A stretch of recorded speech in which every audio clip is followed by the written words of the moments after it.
Udah siap belum? Perkenalkan, nama aku Minta Romadona.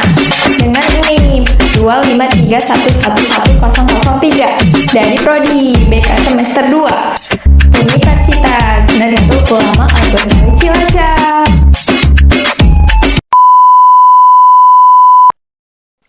Pada di video ini, saya akan menjelaskan 8 permasalahan nyata yang sering dihadapi oleh siswa di sekolah. Tentunya menggunakan analisis teori psikologi sosial dan bagaimana peran kita nanti jika sebagai calon guru BK di sekolah. Poin yang pertama adalah masalah memahami tugas guru atau pemahaman sosial. Banyak siswa masih bingung setelah guru menjelaskan tugas.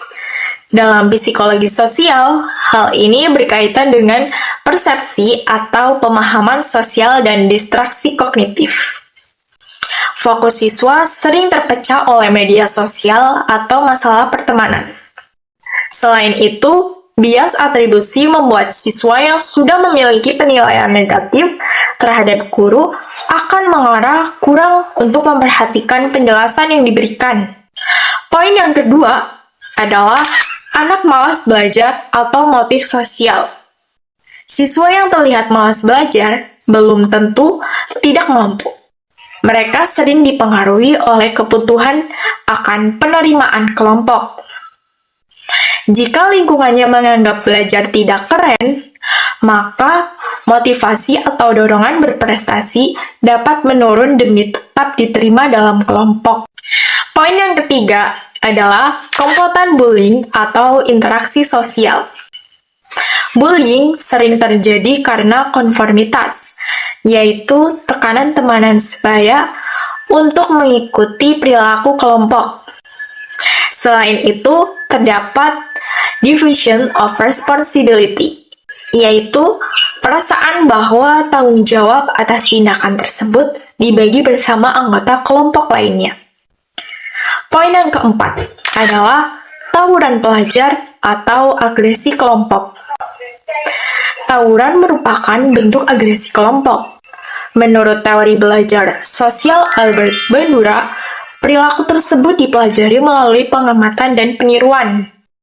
Saat berada dalam kelompok besar, siswa juga dapat mengalami deindividuasi, sehingga lebih mudah melakukan tindakan agresif. Poin yang kelima adalah ikut-ikutan bolos atau pengaruh sosial. Remaja memiliki kebutuhan tinggi untuk diterima kelompok. Karena itu, mereka sering mengikuti ajakan untuk membolos, supaya tidak dianggap berbeda.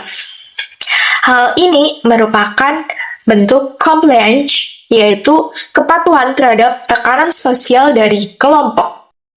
Poin yang keenam adalah gaya hidup dan teknologi atau perubahan sosial.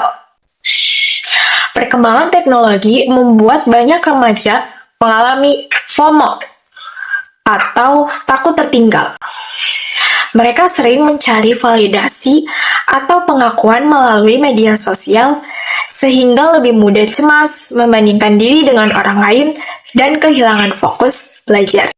Poin yang ketujuh adalah protes iuran sekolah atau gerakan sosial. Protes terhadap kebijakan sekolah dapat terjadi karena adanya deprivasi relatif, yaitu perasaan bahwa diri atau kelompok diperlakukan secara tidak adil. Perasaan tersebut menimbulkan solidaritas kelompok, sehingga siswa bersama-sama untuk menyuarakan pendapatnya. Poin yang kedelapan adalah peran provokator atau tingkah laku massa.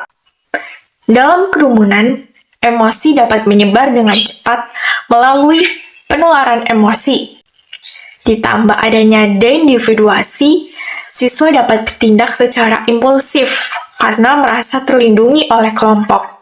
Implikasi bagi dunia BK yang pertama adalah guru BK perlu mengembangkan layanan konseling sebaya untuk mencegah pengaruh negatif kelompok. Yang kedua, yaitu membantu siswa mengubah pola pikir negatif melalui penataan kembali kognitif. Dan yang ketiga, memberikan literasi digital supaya siswa lebih bijak menggunakan teknologi dan dapat mengurangi dampak pada FOMO.